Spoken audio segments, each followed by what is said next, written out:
नमस्कार, जागो जनमत में मैं हूं नेहा आपके साथ। आइए जानते हैं आज की खबरें सिलसिलेवार।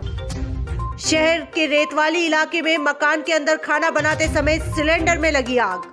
शहर के केथुनी पोल थाना क्षेत्र के पाटन पोल बाजार में पुलिस की कार्रवाई से नाराज व्यापारियों ने अमित अग्रवाल को अग्रवाल फ्रेंड्स क्लब की कमान 21 सदस्यों ने की शपथ ग्रहण।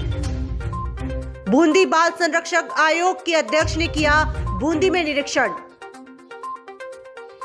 योग वेदांत समिति कोटा द्वारा छावनी में किया गया प्रेस कॉन्फ्रेंस का आयोजन। पुलिस पर मारपीट व जाति सूचक शब्दों से अपमानित करने का आरोप। चंबल रिवर फ्रंट के आर्किटेक्ट पहुंचे कोटा, लिया विकास कार्यों का फीडबैक। अब खबरें विस्तार से। शहर के केथुनी पोल थाना क्षेत्र में आज सुबह रेतवाली इलाके में एक मकान के अंदर खाना बनाते समय सिलेंडर में आग लग गई। आग लगने से कमरे में सो रही 3 बच्चियां बुरी तरह से झुलस गई। मकान मालिक ने हिम्मत दिखाते हुए धधकते सिलेंडर को किचन से बाहर निकाला, समय रहते बड़ा हादसे को टाला। आग लगने की घटना से इलाके में हड़कंप मच गया। आनन फानन में 3 बहनों को इलाज के लिए एमबीएस के बर्न वार्ड में भर्ती करवाया गया। घटना सुबह 8:30 बजे की है।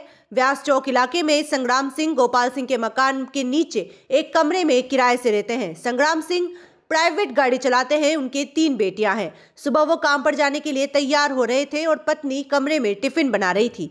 उसी कमरे में पलंग पर 3 बेटियां गनिष्का, कनिष्का व खुशी लेटी हुई थी। संग्राम सिंह की पत्नी ने बताया कि खाना बनाते समय सिलेंडर खत्म हो गया था। पति ने दूसरा सिलेंडर लगाया। जैसे ही गैस चालू की, रेगुलेटर ने आग पकड़ ली। रेगुलेटर के यहाँ से लीकेज हुआ और पास ही पर्दा लटका हुआ था, जिससे पर्दे में आग लग गई, जो फैलती हुई पलंग तक पहुंच गई और तीनों बेटियां झुलस गई।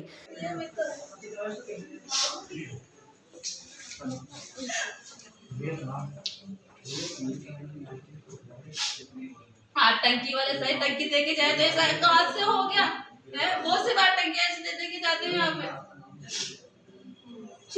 टंकी वाला कह रहे बच्चा तो मेरी बच्चियों की जिंदगी खराब हो गई ना, तीनों की। चिल्लाने की आवाज सुनकर मकान मालिक गोपाल सिंह दौड़ते हुए आए। जलते हुए सिलेंडर को उठाकर चौक में पटका और फिर आग पर काबू पाया गया। इस जद्दोजहद में गोपाल सिंह भी चोटिल हुए। निगम की दमकल आने से पहले ही आग बुझ चुकी थी। अस्पताल में भर्ती बेटियों को देखकर मां का बुरा हाल है। आग से बेटियों का चेहरा झुलस गया है। मां का कहना है कि वो बहुत गरीब है और इलाज के लिए उनके पास पैसे नहीं है। 2-2 रुपए में पेटीकोट सिलकर बेटियों को वो पाल रही हैं। उसे बेटियों के इलाज की चिंता सता रही है और लोगों से मदद की आस लगाए बैठी है। बना रही थी सब्जी पे, तो इसके पापा टंकी खत्म हो गई। एकदम से टंकी खत्म होते इसके पापा ने टंकी लगाई। वो एकदम से लीकेज हो रही थी तो टंकी ने आग पकड़ ली। आग पकड़ते सारे कमरे में आग हो गई और टंकी खींचने में बिस्तरों में सब में आग लगे। मेरी 3 बच्चियां मर गई सर। मेरे पास तो कुछ भी नहीं है। एकदम से हाँ, एकदम से वही सर। मतलब छोटा सा कमरा था, छोटा सा किराए से रह रहे हैं सर। 3 बच्चे हैं मेरे। तो क्या नाम है इनके बच्चों के? पहली का तो कनिष्का है, दूसरी का बड़ी का कनिष्का है और एक का कनिष्का है और एक का जिसने बजाया क्या नाम है उसका नाम गनिष्का है। छोटे वाले का इसका नाम, एक का नाम कनिष्का है और एक का नाम खुशमिता है। 3 बच्चे। तो पापा भी वहीं थे इनके? पापा तो टंकी लगा रहे थे। एकदम से जो टंकी ने आग पकड़ ली एकदम से। चेक किया हुआ उन्होंने? नहीं, टंकी वाला टंकी भी चेक करके नहीं देके जाता। बहुत सी बार सर ऐसे खराब आते हैं जब हमें खुद को चेक करना पड़ता है टंकी में। तो बच्चे में रसोई में ही थे? तो कमरे में एक ही तो कमरा है, किराए से रहती हूँ मैं सर। फिर क्या किया आपने उसके बाद में? वो टंकी बाहर निकाली, जिसके बाद में सारे अंदर जाके तो बिस्तर में चढ़ और बच्चे जल गई सर मेरे मुंह। शहर के केथुनी पोल थाना क्षेत्र के पाटन पोल बाजार इलाके में पुलिस कार्रवाई से नाराज व्यापारियों ने जोरदार हंगामा किया। पुलिस द्वारा अतिक्रमण हटाने के विरोध में बाजार बंद किया। व्यापारियों ने दुकानें नहीं खोली। सभी व्यापारी सड़क पर उतरकर प्रदर्शन व नारेबाजी करने लगे। व्यापारियों के प्रदर्शन से सड़क पर जाम लग गया। सूचना पर डीएसपी अमर सिंह व कोटा व्यापार महासंघ के महासचिव अशोक माहेश्वरी मौके पर पहुंचे। उन्होंने व्यापारियों से समझाइश की, तब जाकर लोगों ने दुकानें खोली। पाटन पोल के दुकानदारों का आरोप है कि केथुनी पोल सीआई विनोद कुमार अतिक्रमण के नाम पर व्यापारियों को परेशान कर रहे हैं। हलवाई की दुकान से भट्टी को बाहर से हटाने की बात कहते हैं। कभी ग्राहकों के बैठने की रखी बेंचों को उठाकर ले जाते हैं। सड़क व गली में खड़ी बाइक को उठाकर ले जाते हैं। जबरन चालान बनाए जा रहे हैं।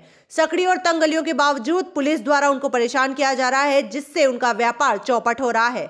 कोटा व्यापार महासंघ के महासचिव अशोक माहेश्वरी का कहना है कि पाटन पोल में 3 घंटे बाजार बंद रहा है। पुलिस व व्यापारियों के बीच बातचीत में सहमति बन गई है, आपस में मिलकर व्यवस्था देखेंगे। डीएसपी अमर सिंह ने बताया कि दुकान के आगे से अतिक्रमण हटाने की बात को लेकर विवाद था। व्यापारिक प्रतिनिधियों से बात की, वार्ता के बाद आपसी सहमति बन गई है।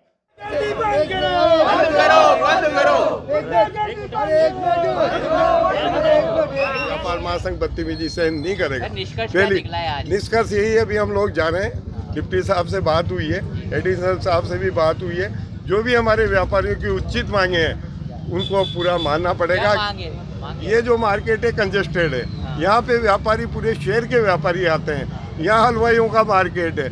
अगर वह व्यापारी के बाहर आके कोई मोटरसाइकिल खड़ी करता है तो उसका चालान नहीं बनना चाहिए। इस बात का व्यापार महासंघ समर्थन करता है और ये हम नहीं बनने देंगे।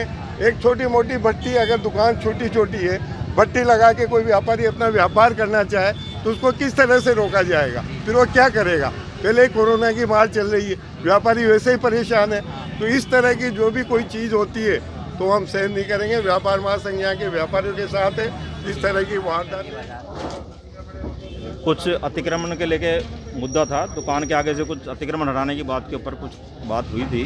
मौके पे आया हूँ, व्यापारी जो प्रतिनिधि हैं इनसे वार्ता करेंगे और इसका समाधान निकालेंगे। जो भी समाधान हो वो करेंगे। क्या कहना चाह रहे थे बाजार बंद करके? वो उनका ये कहना था कि पुलिस के द्वारा, जो थाना पुलिस है उनके द्वारा कुछ अतिक्रमण हटाने की बात को लेकर इनसे कहासुनी हुई है। उस अग्रवाल फ्रेंड्स क्लब का शपथ ग्रहण समारोह ईटोज होटल जवाहर नगर में संपन्न हुआ। मीडिया कोऑर्डिनेटर संजय गोयल ने बताया कि मुख्य अतिथि मोटिवेशन स्पीकर डॉक्टर सपना अग्रवाल व विशिष्ट अतिथि कर्नल पीयूष अग्रवाल थे। समारोह में वर्ष 2022 के लिए अध्यक्ष अमित अग्रवाल को मुख्य अतिथि डॉक्टर सपना अग्रवाल ने शपथ दिलाई। इस अवसर पर मुख्य अतिथि डॉक्टर सपना अग्रवाल ने कहा कि बच्चों को संस्कारवान बनाएं, पूजा पाठ, मंदिर जाना सिखाएं व बेटियों को सेल्फ डिफेंस के गुण सिखाएं। बच्चों में आध्यात्मिक और सेवा के संस्कार बचपन में देने की आवश्यकता है। बच्चों में भगवान अग्रसेन के आदर्शों पर चलने वाले और जरूरतमंदों की सेवा का गुण विकसित करना होगा। अमित अग्रवाल ने अपने अध्यक्षीय उद्बोधन में कहा कि ये वर्ष समाज सेवा व स्वास्थ्य को समर्पित रहेगा। सरकारी स्कूलों व कच्ची बस्तियों में बच्चों के लिए दंत व आई कैंप लगाए जाएंगे। जरूरतमंदों को मेडिकल किट उपलब्ध कराए जाएंगे। इससे पहले निवर्तमान अध्यक्ष शैलेश गुप्ता ने वार्षिक प्रतिवेदन व कोरोना काल में किए गए सेवा कार्यों का ब्यौरा प्रस्तुत किया। इस अवसर पर सचिव मयंक मित्तल, चेयरपर्सन भावना अग्रवाल, उपाध्यक्ष डॉक्टर प्रदीप अग्रवाल, धर्मेंद्र अग्रवाल, मनीष गर्ग, प्रमोद अग्रवाल, गिरिराज गुप्ता, सुभाष गुप्ता, मीनू गर्ग, मधुबाला एरन, पंकज जैन सहित 21 कार्यकारिणी सदस्यों को अध्यक्ष अमित अग्रवाल ने शपथ दिलाई। मंच का संचालन किरण गोयल ने किया। कार्यक्रम निदेशक एकांश व प्रिया अग्रवाल थे। इस अवसर पर सलाहकार मंडल के सदस्य संजय गोयल, भंवरलाल अग्रवाल, जितेंद्र गोयल, सुनीता व किरण गोयल सहित अनेक सदस्य उपस्थित थे। कंटिन्यूअस, क्योंकि सेक्रेटरी और प्रेसिडेंट का जो रिश्ता है वो बहुत ही अहम रिश्ता होता है कि जब प्रेसिडेंट काम करे तो सेक्रेटरी उसको डॉक्यूमेंट करे और लोगों तक पहुंचाए, तो ये बहुत ही अटूट रिश्ता होता है। एक बार वापस भगवान श्री अग्रसेन महाराज जी के श्री चरणों में नमन करते हुए आप सबके बीच में मुझे जो मौका मिला है बातचीत करने का, किरण जी कितने समय बात कर ली ये बता दें। अच्छा, यहाँ पर आपने जो क्लब का नाम रखा है अग्रवाल फ्रेंड्स क्लब, तो फ्रेंड्स के ऊपर से ना मुझे बड़ी इंटरेस्टिंग एक बात याद आ रही है, अभी आप सबके सामने शेयर करती हूँ। और मुझे ऐसा लगता है कि मेरी इस बात को सुनने के बाद आप सब लोग डेफिनेटली, हम सब लोग, मतलब जब मैं आप ज्यादा बेहतर ढंग से समझने लगेंगे। बाल संरक्षण आयोग की अध्यक्ष संगीता बेनीवाल बूंदी पहुंची, जहां पर सर्किट हाउस पहुंचने पर पुलिस के जवानों ने गार्ड ऑफ ऑनर दिया। जिला कलेक्टर रेणु जयपाल, बूंदी एसपी यादव ने गुलदस्ता देकर अध्यक्ष बेनीवाल का स्वागत किया। इसके पश्चात बेनीवाल ने बूंदी में जगह जगह पर लग रहे 15 से 18 साल के बच्चों को वैक्सीनेशन सेंटर का निरीक्षण किया। इसके बाद में बेनीवाल ने हॉस्पिटल के जनाना वार्ड पर, नैनवा रोड पर बाल सुधार गृह और तेजस्विनी विद्यालय का भी निरीक्षण कर बच्चों से बात की और उनकी समस्याओं के बारे में पूछा। बच्चों को अध्यक्ष संगीता बेनीवाल ने छात्र छात्राओं को कोरोना से बचने की हिदायत दी और कोरोना से बचाव के उपाय भी बताए। इस समय पर जिले के कई मुख्य अधिकारी व संगठनों के पदाधिकारी भी साथ में मौजूद रहे। आपने जो अवलोकन किया है बूंदी में, तो किस प्रकार की व्यवस्था देखने को मिली और क्या क्या कमियां बताई? देखिए, जिस तरह से कोरोना की तीसरी लहर जिसका अंदेशा था वो अब लगभग आ सी गई है राजस्थान में भी, और विशेषज्ञों द्वारा बार बार बच्चों को अधिक खतरे की बात कही गई है। उसको लेकर आज बूंदी आना हुआ और यहाँ पर आकर वैक्सीनेशन की जानकारी ली और स्वयं जाकर मौका निरीक्षण किया स्कूलों में कि बच्चों को कितना वैक्सीनेशन हो चुका है। साथ ही साथ जिस तरह से स्कूलें बंद हो गई हैं तो अस्पतालों का भी निरीक्षण किया और यहाँ पर कोविड डेडिकेटेड वार्ड इसकी जानकारी यहाँ के CMHO से प्राप्त की। कलेक्टर महोदय और बाल कल्याण समिति की टीम और बच्चों से जुड़े हुए सभी लोग अधिकारीगण साथ रहे और मुझे खुशी है कि इनके द्वारा यहाँ पर बहुत अच्छी माकूल व्यवस्था की गई है बच्चों के तीसरी लहर को देखते हुए, और साथ ही साथ वैक्सीनेशन में भी जो इनका स्थान अव्वल है उसके लिए मैं इनको बधाई दूँगी। श्री योग वेदांत सेवा समिति कोटा द्वारा ग्रेट चंदीराम होटल छावनी कोटा में सनातन संस्कृति पर मंडराए खतरों से बचने के लिए एक प्रेस कॉन्फ्रेंस का आयोजन किया गया, जिसमें हिंदुत्व के सूर्य हिंदू राष्ट्र सेना के राष्ट्रीय अध्यक्ष धनंजय भाई देसाई ने कहा कि आपके धर्म रक्षक कारावास में डाले जाते हैं। जैसे सीमा के ऊपर के सैनिकों को अगर कोई बेहोश कर दे तो सैनिक संकट में नहीं है, उन सैनिकों को सीमा से हटाकर कैद कर लें तब भी सैनिक संकट में नहीं है, आपकी भारत की सीमा संकट में है।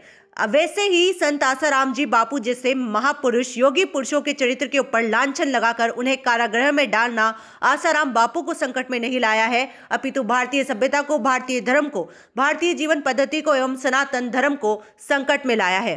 पूज्य बापूजी 50 वर्षों से समाज सुधार का कार्य कर रहे हैं। पाश्चात्य संस्कृति के दुष्प्रभाव से बचने के लिए मातृ पितृ पूजन दिवस व तुलसी पूजन दिवस जैसे पर्वों का उद्घोष किया है। पूज्य बापूजी हमें ब्रह्मचर्य सिखाते हैं, अपने वीर्य की, अपने कोख की शुद्धि सिखाते हैं, उच्च श्रेणी के वंश निर्माण करने हेतु उच्च कोटि का आध्यात्मिक योग सिखाते हैं, हमें आध्यात्मिक योग्यताएं सिखाते हैं। अतएव इस भारत को खत्म करने में, भारत को नष्ट करने में लगी हुई शक्तियों का सबसे बड़ा रोड़ा है बापू जैसे महापुरुष। आपके धर्म के बारे में, आपके कुल के बारे में आपके मन में प्रश्न चिन्ह खड़े कर दो, बस इसी चलते बापूजी का चरित्र हनन करने का प्रयास हुआ है। वास्तव में आध्यात्मिक स्तर पर देखेंगे तो वो योग पुरुष है, भारतीय परंपराओं के श्रेष्ठ गुरु हैं। ऐसे महात्माओं के ऊपर लांछन लगाकर धर्म को लक्ष्य किया जा रहा है। मैं आज भी सभी भारतीयों से कहता हूँ, 8-9 साल हुए हैं, जागृत हो जाओ। किसान आंदोलन अगर केंद्र को झुका सकता है तो असली हिंदुत्व भारत में धर्म राष्ट्र क्यों नहीं ला सकता है। आज आसाराम बापू अंदर नहीं है, हमारे कुल का, धर्म का, राष्ट्र की सुरक्षा की रक्षा प्रणाली अंदर है। उनको छुड़वाना उनका काम नहीं, हमारे कुल का दायित्व है। इसी दौरान उन्होंने बताया कि आजकल हिंदू राष्ट्र का दौर चल पड़ा है। उन्हें मैं पूछना चाहूंगा कि आप बिना हिंदू संतों के हिंदू राष्ट्र कैसे बनाओगे? संत कारावास में एवं स्वप्न देखते हो हिंदू राष्ट्र का, जो बिना संतों के संभव नहीं है। जिनके और दुर्लक्ष्य हुआ था उनके और लक्ष्य लाने के लिए और भारत में इस विषय को फिर से उछालने के लिए और सकारात्मक दृष्टि विकसित करने के लिए, तथ्यों की ओर देखने की क्षमता बढ़ाने के लिए हमने आज फिर से ये मुहिम अलग जगाने के लिए शुरू की। अपना ये कहना है कि रेप के मामले में गलत, कुल मिला के अब आप लोग इतने सालों बाद बापू को निर्दोष साबित करने के लिए तथ्य खोज रहे हैं। सारी बात का सार यही निकलता है जी।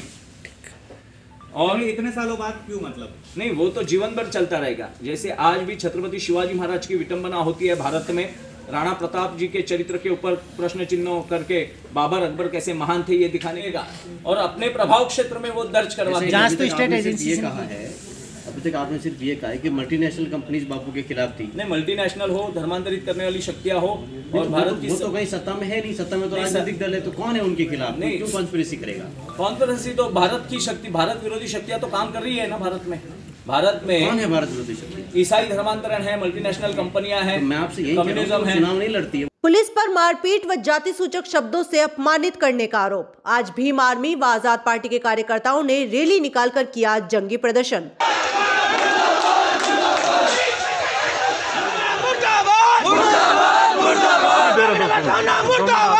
राज्य सरकार व उद्योग नगर पुलिस के खिलाफ नारेबाजी कर पुलिसकर्मियों के खिलाफ कार्रवाई करने की मांग उठाई। 2 पुलिसकर्मियों के खिलाफ कार्रवाई नहीं करने पर उग्र आंदोलन की दी चेतावनी।